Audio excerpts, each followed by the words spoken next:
जगामध्ये दोनच गोष्टी आहेत, एक माया आणि दुसरं ब्रह्म.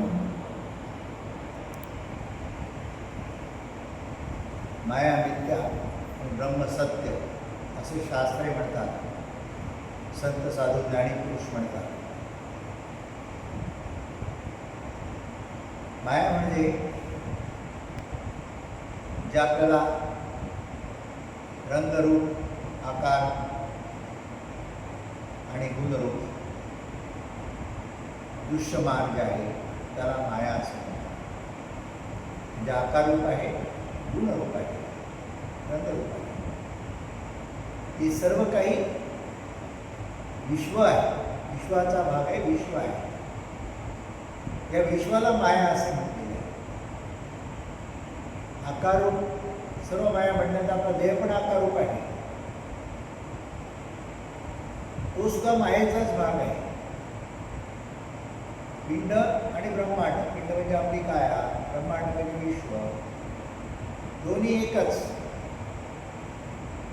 पिंड पंचमहाभूते तीन, ब्रह्मांड पंचमहाभूते तीन.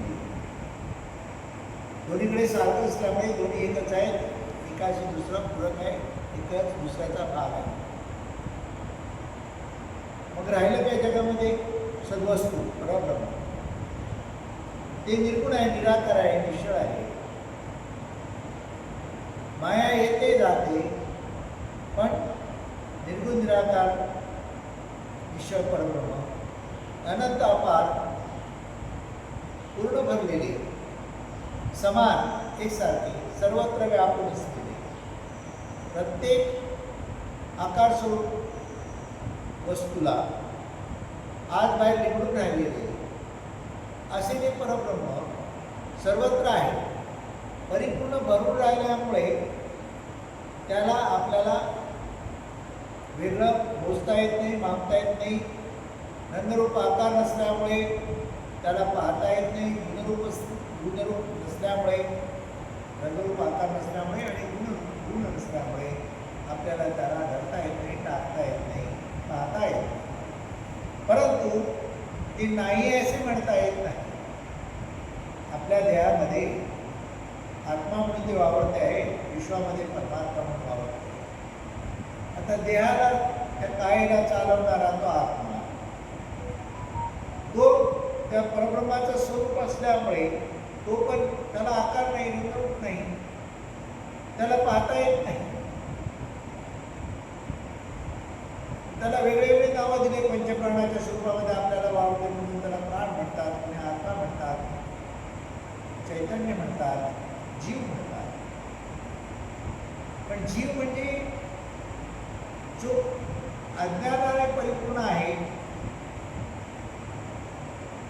ती देह आपली कायाच विश्वाशी जास्त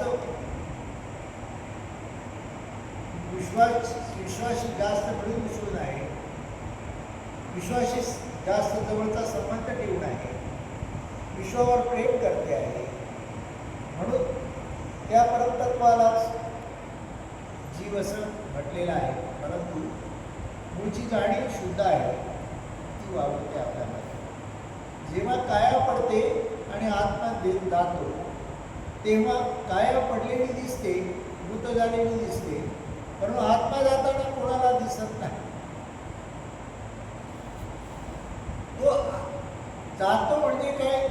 देहाशी संबंध त्याचा वेगळा होतो, बाकी काय नाही. चैतन्य वेगळं होतं, बाकी ते सर्वत्र भरून असल्यामुळे प्रभुत्वाचा झाला म्हणजे प्रभुत्वामध्ये येतो.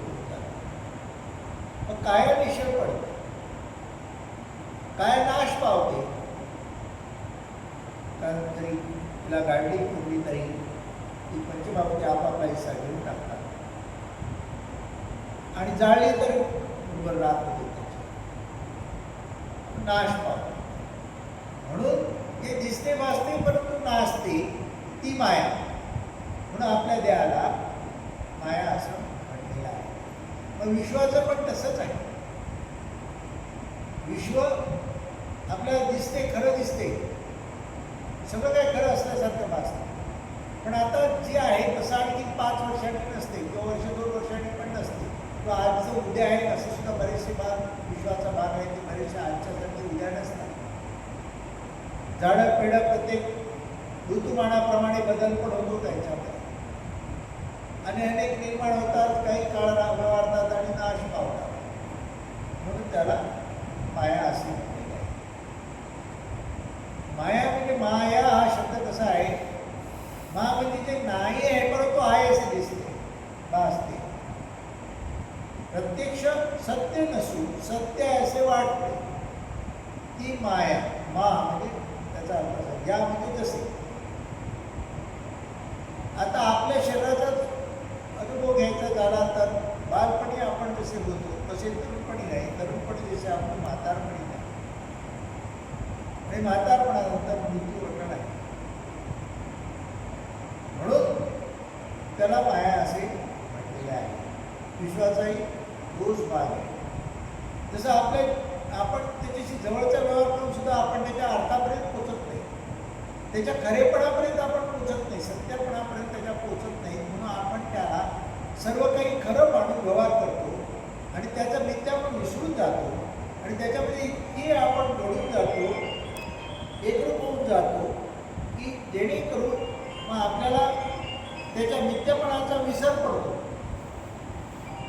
त्याच्या मिथ्यापणाचा विसर पडतो आपल्याला आणि आपली फसगत होते, आपल्याला दुःख भोगायला लागतं.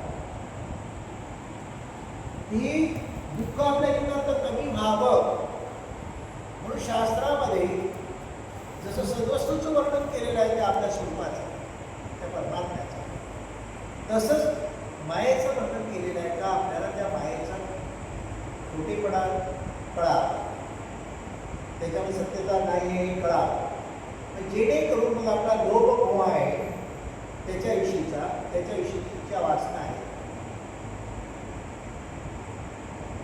त्या कमी होतील. कारण का ते लोभ मोह, इच्छा, वासना आणि त्याच्यामुळे अहंकार, यामुळे आपण जीव बनलेले आहोत, अज्ञान दशेमध्ये पोचलेले आहोत आणि जीवनामध्ये दुःख भोगतो. हे कळावं म्हणून हा सारा अट्टहास केलेला आहे. माया उद्भवली कशी जाणवते, खरं तिथे काही नाही नसून आहे असं जाणवते.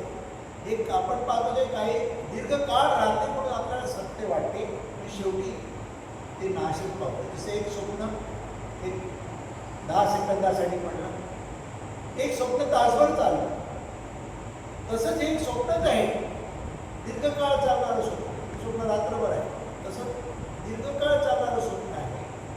आणि हे की नित्यता आपल्याला कळायला या समासामध्ये रामदास स्वामी अनेक उदाहरणं देतात. एक उदाहरण असं म्हणता येते की नाव लक्ष्मी आहे, बाईचं नाव लक्ष्मी आहे, पण दारोदारी भीक मागते आहे. तशी माया खरी दिसते पण खोटाटी बसते.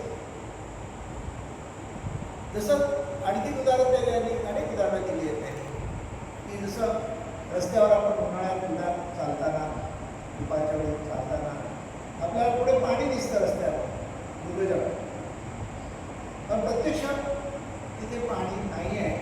आपल्याला अनुभवाने माहीत आहे, पण जे हरिण आहे ना, लोक म्हणतात हरिण, त्याला ते खरं वाटतं, ते प्रत्यक्ष खरोखर धावतं त्या रस्त्याने, पुढे पाणी आहे म्हणून. मनुष्य जीव तसाच आहे त्या हरणासाठी आणि तो मायेच्या मागे धावतो आणि प्रत्यक्ष त्याला कधी ना कधी नाश याचा विसर पडता कामा नये. इथे सत्य असं काही नाही, शाश्वत असं काही नाही, याची जाणीव राहायला पाहिजे.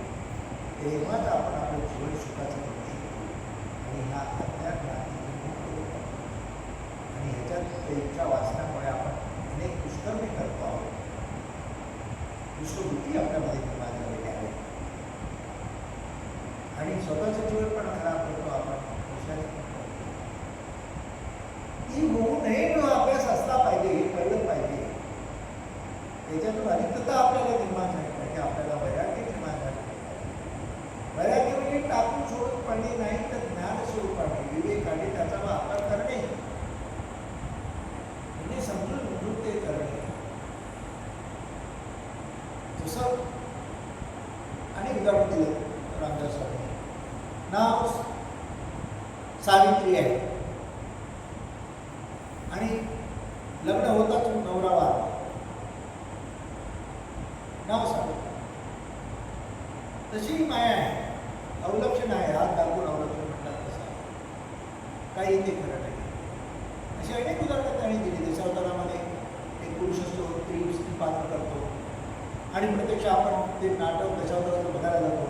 सुरुवातीला आपल्याला माहिती आहे की हा मनुष्य पुरुष आहे, किंवा रामकथेमध्ये पण सीता वगैरे हा पुरुष आहे असं आपल्याला माहीत असतं. पण ती कथा पाहता पाहता आपण इतकं इन्व्हॉल्व होतो की प्रत्यक्ष काहीतरी त्या पात्राविषयी, त्या काम करणाऱ्याविषयी घडलं तर आपण भूल द्यायला लागतो. समोरच्या दुसऱ्या पात्राला भूमिका करणार म्हणजे आपण ती स्त्री आहे नाही आहे, पुरुष आहे, त्याच्याशी काय व्यवहार होत आहे हे विसरून आपण स्त्रीशीच करतो आहे. पण दुष्ट आहे, आपण काय करतो, काही आपण त्याला विषय, किंवा एखाद्याला चक्कर आली आपल्याला अचानक तर सगळी पृथ्वी फिरते अशी दिसते, प्रत्येक काही फिरत नाही, फिरते असे दिसते, प्रत्येकाच्या अनुभव आहे. किंवा कावीळ झाली तर सगळं पिवळं दिसतं, ताप आला तर बडबडतो. म्हणजे एखाद्याच्या डोक्यावर परिणाम करा, हेतूमध्ये काय दोष निर्माण करा तर त्याला उगाच भास होतो. म्हणून ही माया नित्य आहे, जाणत नाही, सत्य जाणतात ते आयुष्यामध्ये फार नित्य आहे. माया कल्पना होता, काही काळासाठी स्वप्न होता, लोक बसतात तसं त्याचं एक उदाहरण दिलेलं आहे रामदास स्वामींनी. ते एक दरिद्री माणूस आहे, आळशी आहे, काही करायचं नाही त्याला. पण एक दिवशी असा उताना पडून राहतो आणि कल्पना करतो की एखाद्या श्रीमंताची मुलगी बघेल,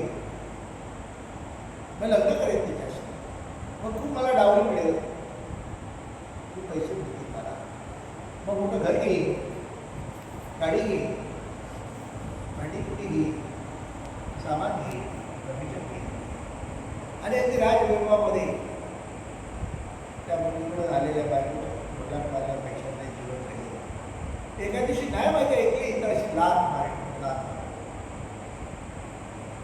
खाली काहीतरी असं त्याला लागतं दुखतं तेव्हा सुद्धा त्या कल्पनेत होता पाहायला गेला. माया तशी आपल्या दत्तबाळात असते, ती वाचते आणि आपण त्याच्या मागे लागतो. महाराजांची गोष्ट वेगळ्या प्रकारे सांगायची की गरीब माणूस काय करत नाही, वडिलांची सगळं होती, हळूहळू एक एक भांडं कुठं विकून खातो आणि काही चुरत नाही ते जेवण करायला शेवटी मातीची भांडी आणतो आणि एक दिवशी ती मातीची भांडी एकावर एक असतो आणि झोपलेला असतो आणि बायकोला अशी लाथ मारेल म्हणा कल्पनासाठी केली श्रीमंताची मुली राहण्यामध्ये आणि मग तिला अशी लाथ म्हटलं तर मारली लाथ तिच्या भांड्यांवर होती, दोच्या भांडी होती, शेवटी पाणी प्यायला भांडं नाही होणं. माया अशी अवस्था करते. मायेची सत्यता ओळखली पाहिजे आणि ती ओळखून आपल्या देहाशी त्या विश्वाशी प्रवास केला पाहिजे, तेव्हा आपलं जीवन सुखाचं होणार आणि आपल्यामध्ये सर्व वैभव आहे, आपल्यामध्ये ते ईश्वराची शक्ती आहे, ज्ञान आहे, त्याच्या जोरावर आपण जीवनातल्या सगळ्या गोष्टी प्राप्त करू शकतो. ज्ञानाने, सन्मार्गाने, विवेकाने आणि जीवन सुखाचं समृद्धीचं करून मोक्षमुक्तीचा आनंद घेऊ शकतो. म्हणून माया विद्या जाणली पाहिजे, आपला देव पण मायाला जाणले पाहिजे आणि आपल्याला विवेक वयात निर्माण करून ज्ञान दृष्टीने जीवन जगले पाहिजे. तेव्हा जीवन सुखाचं मिळालं. तेवढ्यासाठी हा समाज आपला दिलेला आहे. तेवढ्या मायाचं ज्ञान असावं. सद्गुणा श्री सदारामेश्वर महाराज की जय. राजाधिराज सद्गुणा श्री भाऊसाहेब महाराज की जय. राज